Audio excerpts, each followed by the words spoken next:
Je vais peut-être juste, puisqu'on est en Bretagne, on va parler d'éolien en mer. Je vais rebondir sur ce qui a été dit. Donc en Bretagne Sud, on a notre propre projet. C'est 45 éoliennes d'environ 300 mètres de haut sur une surface d'environ une fois à Belle-Île et 4 fois hauteur de la Belle-Île.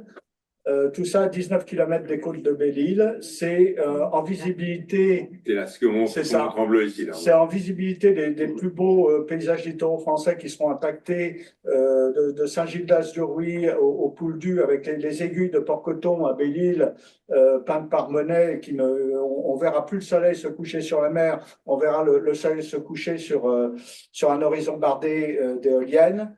Et tout ça de Belle-Île, de la Côte Sauvage, des sites mégalithiques. On est en train d'avoir un projet de classement des sites mégalithiques de la côte du Morbihan, donc de Carnac, Tumulus Saint-Michel à Carnac. Il y a ces sites mégalithiques, pour une partie d'entre eux, auront pleine vue sur des éoliennes, ce qui est quand même un peu fâcheux. Voilà. Et puis pour rebondir sur ce que vous avez dit, les problèmes de radar. Bah oui, il y a une interférence avec toutes les problématiques de défense nationale qu'il faut prendre en compte. Monsieur Collier a parlé aussi des obus non explosés. On est aussi dans une zone qui a été énormément bombardée. Il faut savoir que durant les périodes de travaux, ça a été vraiment mis en évidence. Le fait d'exploser des obus, ça vous dégage tous les cétacés qui passent, les marsouins, tous les cétacés qui vivent aux alentours. Là, ils dégagent. C'est vraiment une des pires choses qui puissent leur arriver. Donc, si je peux rajouter un mot, c'est que nous, dans notre petite plage des Petites Dalles, si je peux utiliser la terminologie d'Alexandre Jardin, les gueux que nous sommes, ça ne gêne pas si on a des grands mâts en face de notre plage à l'emplacement du rayon vert. Mais néanmoins, si vous allez prendre un pot au casino de Etretat, eh bien, je peux vous dire que vous les voyez devant un des plus beaux sites de France. Et ça n'a gêné absolument personne quand les autorisations ont été données par la plupart des grands élus de notre département qui croyaient au bonheur suprême des éoliennes. Oui, vous avez parlé aussi, donc le gouvernement cherche désespérément 40 milliards d'euros. Eh ben 40 milliards d'euros, c'est exactement ce qui est estimé pour le coût de raccordement des parcs éoliens en mer. Alors voilà, c'est assez simple. Si on veut trouver 40 milliards d'euros, ils sont tous trouvés assez facilement. Les prix pour l'éolien posé aux USA, le dernier parc qui a été annulé, c'est 150 euros du mégawattheure pour de l'éolien posé. Voilà, mais ça prend en compte les coûts de raccordement, puisque en France, on est les seuls où les coûts de raccordement de l'éolien en mer sont pris en charge par l'État. Partout ailleurs, c'est intégré dans le cas. Donc, quand vous l'intégrez, ça fait en gros 150 euros du mégawattheure. Pour de l'éolien flottant, comme on aura, nous, c'est plutôt de l'ordre de 250 euros du mégawattheure dans le dernier appel d'offres. Voilà. Et puis, le dernier point, c'est ce qui a été dit, comment c'est possible, comment ça se poursuit. Et M. Bernard Accoyer a parlé vraiment de la pénétration des lobbies dans l'appareil d'État. Ben, on a un vrai exemple avec M. Mathieu Meunier.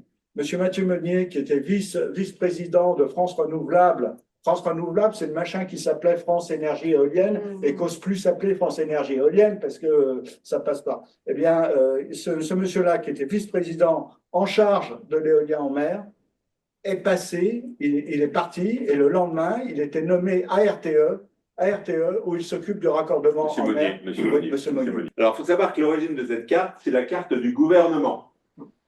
C'est la carte du gouvernement qui a été publiée le 17 octobre dans la conclusion du débat public La mer en débat. C'est les zones prioritaires retenues pour le développement, décision du octobre, et vous avez la référence. Qu'est-ce qu'on a mis sur cette carte? On a rajouté des cercles de visibilité, 15 nautiques. Je vous garantis que les éoliennes, on aurait pu mettre 20 nautiques. On n'a mis que 15 nautiques. Alors, on a mis 15 nautiques sur les sites existants de Saint-Nazaire, sur celui qui est en construction ici à Yonne-Noirmoutier, sur celui de Saint-Brieuc, sur celui de Courseulles, bon, même si le chantier n'est pas en cours, sur celui de Fécamp et sur celui du Tréport. Donc, en orange, vous avez ceux où il y a des 3 qui sont en opération. Et je rappelle que c'est ceux qui sont les plus faciles à couper, parce que couper 500 mégas d'un coup, quand il y a trop d'électricité, on appuie sur le bouton, il y a une personne à prévenir. Donc, c'est très simple de couper, sauf qu'il y a quand même des effets importants. Donc aujourd'hui, on a investi des milliards d'euros sur des choses qu'on coupe parce qu'on a trop d'électricité. Donc des choses, si aujourd'hui on a démontré que tous les projets jaunes ne servent strictement à rien. Strictement à rien. Et là-dessus, on veut en rajouter. On veut en rajouter des rouges déposés, des bleus, des flottants. Et vous voyez que donc c'est tous les sites en fait qui sont dans la carte. Et vous voyez que finalement, la France, ben, les côtes, on s'en fout, hein, puisque jusqu'à Lannion, depuis Dunkerque, ben, on met des éoliennes partout. Hein, ça sert à rien, personne ne vient, le tourisme de cela, on sacrifie. À Brest, Brest est sauvé. Effectivement, la Pointe Bretonne, bon, la Pointe Bretonne, d'ailleurs, il y avait un congrès sur les liens flottants à Brest, donc la Pointe Bretonne, peut-être qu'elle est sauvée. Alors pourquoi elle est sauvée, on va savoir. L'autre partie qui est sauvée, c'est effectivement les Landes et puis la Côte d'Azur. Mais le reste de la France, on s'en fout. Allez, on matraque et on met en plus des trucs qui servent à rien. Donc là, franchement, si c'est pas le mot folie, je ne sais pas quel mot c'est. Pourquoi est-ce que j'ai montré cette carte-là? Parce qu'il n'est pas impossible que dans sa contrainte du gouvernement, qui a expliqué qu'il ne sait pas dire les choses, mais que dans son décret PPE, il ne parle pas trop de lien à terre, parce qu'il y a 70% d'associations de gens opposés, qu'il ne parle pas trop du solaire, parce qu'il a compris que ça foutait en l'air le réseau, et finalement, comme les poissons ne votent pas, ben on va parler de l'éolien en mer. Ce n'est pas impossible.